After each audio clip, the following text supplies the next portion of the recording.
அம்பானி நானாகிறேன். இந்த இன்ப மகாராஜ பெற்ற புது ரோஜ எலிசபெத் ராணியின் பேத்தியே. தாயே தாயே மகளன வந்தாய், தந்தை சிந்தை நலமுற வந்தாய்.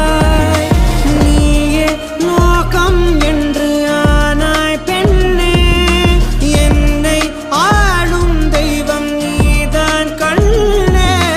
பெற்றது நானா இல்லை உன் மகனே நானம்மா.